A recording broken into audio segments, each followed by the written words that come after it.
Welcome to our special coverage of the 2021 Hong Kong Legislative Council election, which is just days away on December 19th. Joining me today are two candidates in the election committee constituency, Joseph Chan Hoi-wing and Gary Wong Chi-him. Welcome. Very happy to be here. We've had a diverse range of people on our shows. Both of you are relatively young. Gary, you are 38.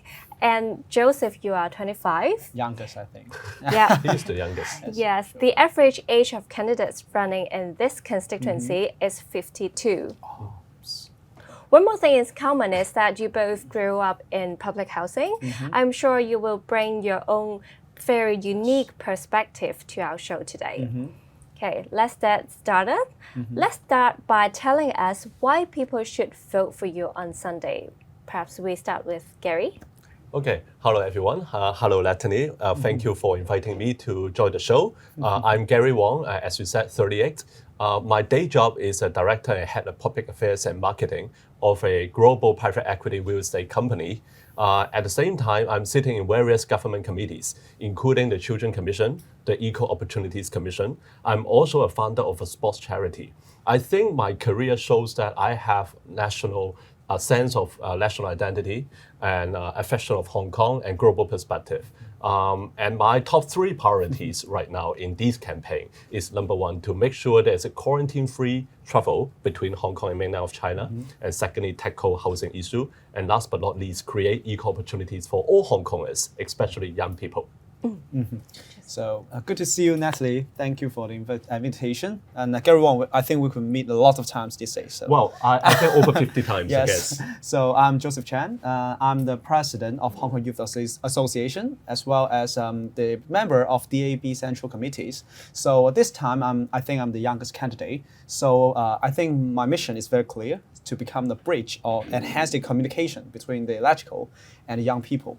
So indeed, I have participated in a lot of elections, including 2019, the district council elections, and 2020, last year, we also have electoral elections. So this experience provides me a lot of chances to talk with grassroots families, help with the elderly and young people. So I really understand the difficulties.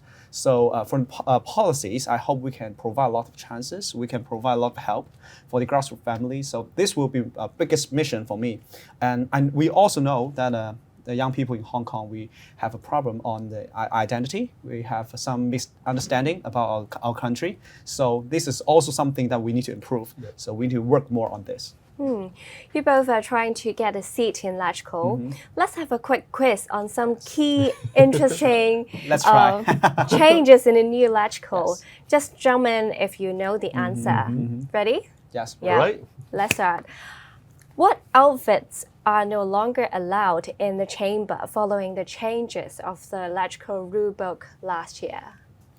I guess jeans. Yes, what else? I guess T-shirt. No. Oh, okay. Two more items. Items.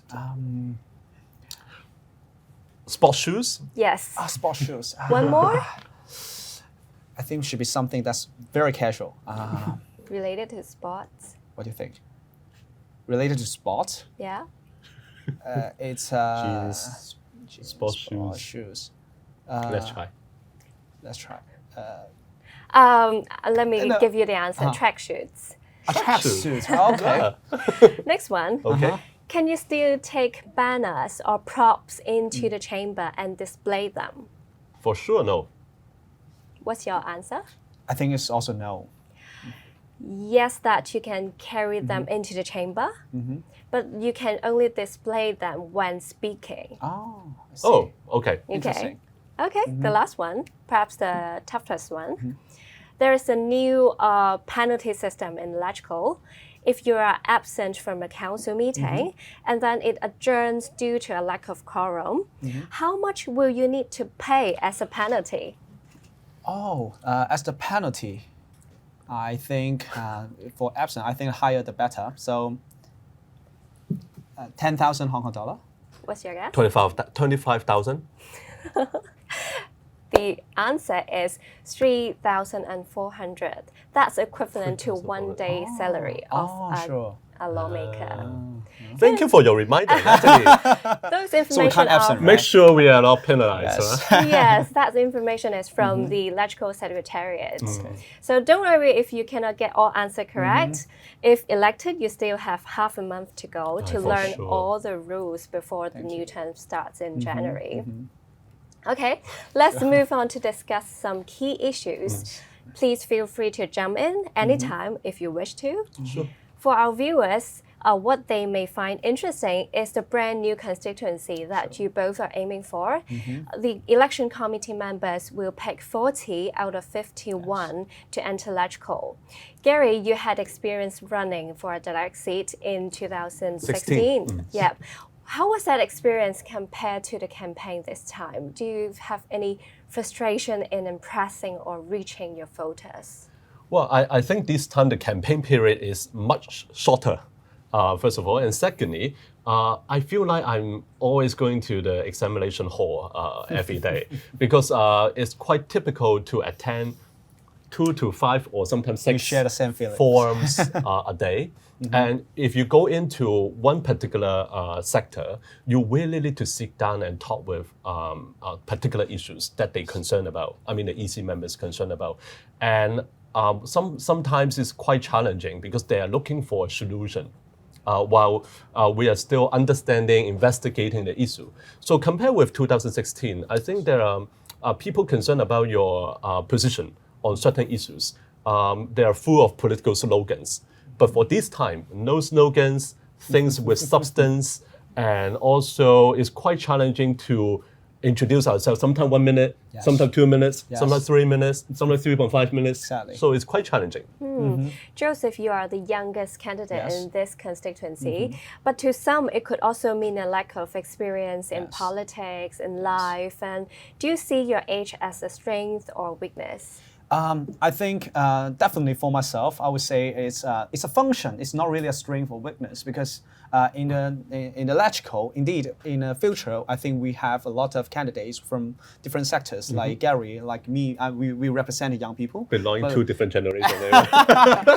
No, you belong to the young people. But then we also have like doctors, we have lawyers, we have a lot of people from different sectors. So every one of the candidates have their different functions. So it's important when we have meetings with the members of the election committees, we need to show that we are really important. We have the function in the electoral, and we have the strength, and we have experience to help with the electoral. I think this is really important.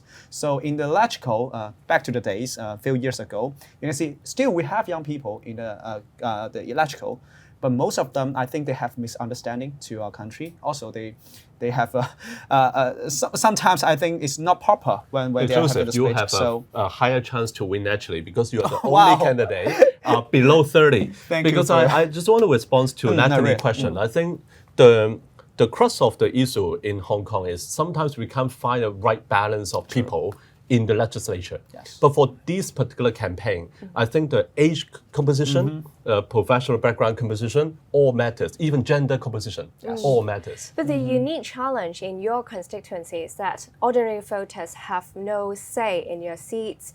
So how do you stay connected to the general public? What do you think? Well, I think through the whole campaign, we are still spending time on the ground, meeting residents, doing home visits. I even held 2 dialogues with young people. I think no matter how we can be elected, at the end of the day, as a legislator, we have to hold everyone in Hong Kong accountable. We have to make sure that everything we do will be transparent. We have to engage them because after all, to me, politics is about helping the others, moving society forward. So we do need people trust, not only in the system, but also in our ability. That is why to me, well, although we are campaigning actually focusing on 1,400 people, but my heart is actually for everyone in Hong Kong. Yes, Joseph, Gary, that's a good point. what's I check out your way? news, and also me myself, I'm a full-time politician. So instead of being part of the elections, indeed my job cannot be cancelled. So most of the time, instead of going to elections, I go to the district that I serve. I still go to a lot of the house. I go to their home and see if they have any difficulties, and I still need to help them. So the job cannot be done. And also, I'm the president of a youth association, so a lot of functions and get in touch with young people. The things will still going on. Yeah, I think keeping our feet on the ground is very important. Yeah, you both said that you have to understand the needs of the society. So do you think you understand the sentiment of young people who protested in 2019? Do you think our government has actually failed our young people?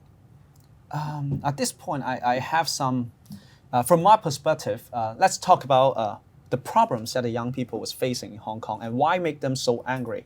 For me, the most important part is the housing problem, because I think that most of the young people that get in touch, they feel so confused. And I try to find out the problem, the source of the confuse. I think it's the housing, because most of people think they can't really buy the house, so they can't really have the root in Hong Kong. This is the first problem. And then when they don't think about a house, they can't really get married.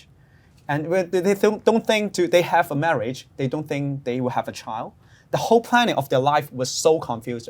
So that's making so many people, especially for the young people, being so angry. So I think the first thing that if we get a chance to get into as a member of Legco, we need to think and solve the problem of housing.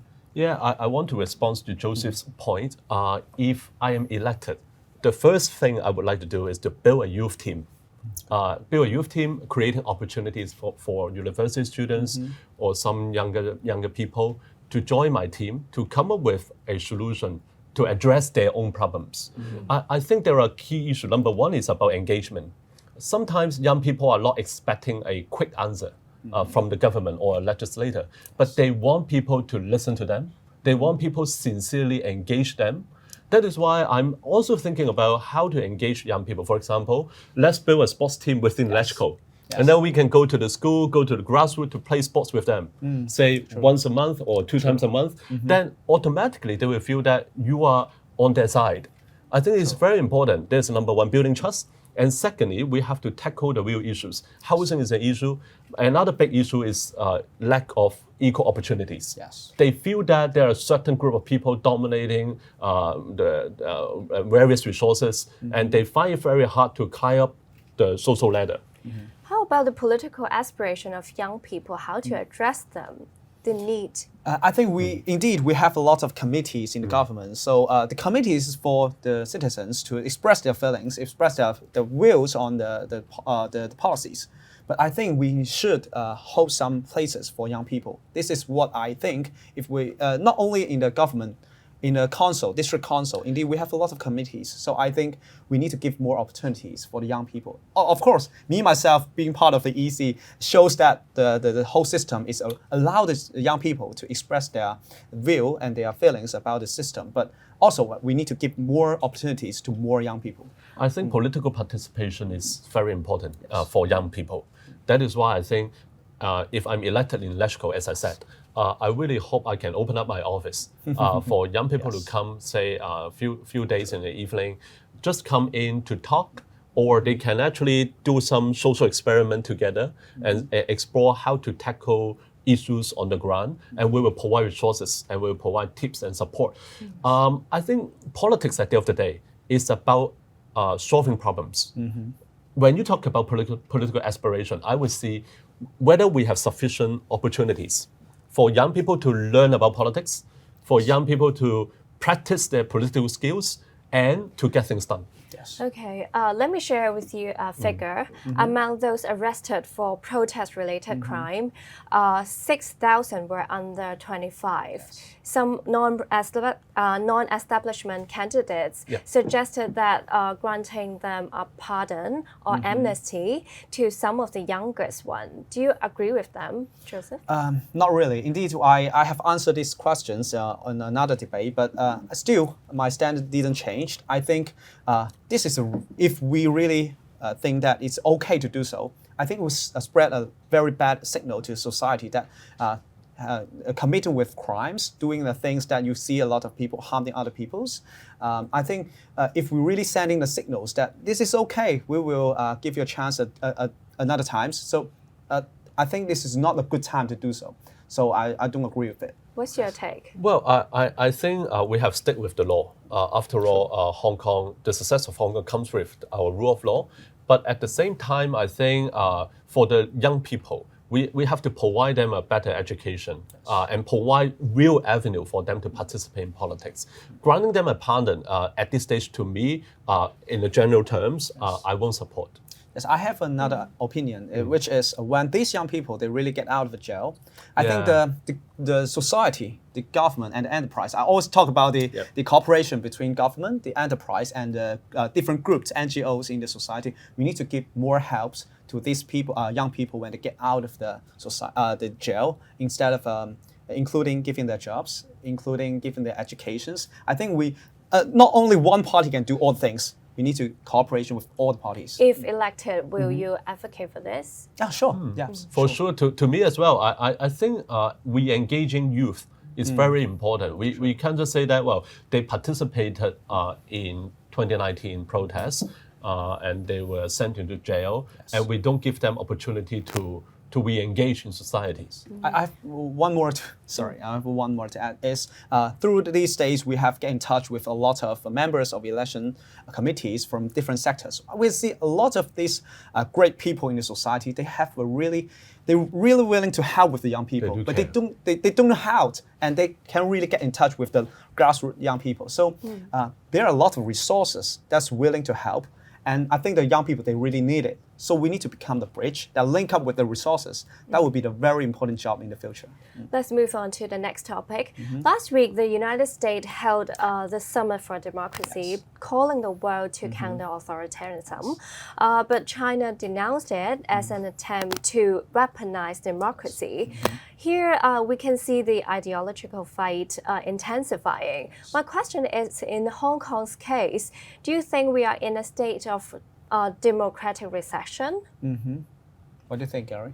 Well, I think every country has their own understanding of their own political culture, political ideology, or even election system. To me, right now, as a candidate, my wish is to, first of all, to make sure Hong Kong can perform within the electoral. And the next thing is how to further develop our system in a way that more citizens in Hong Kong can participate. We need to find the right balance. And I have talked about my views in other shows as well. My first priority is to tackle Hong Kong issues. May I interrupt? I went through your election platform back in 2016 when you were with Path of Democracy. And at that time, you vowed to push for electoral reform. So for now, if elected, will you pledge it in this term? Well, I think political development or democratic development is a never-ending process. We have to make sure that it will continuously evolve in a progressive and stable manner.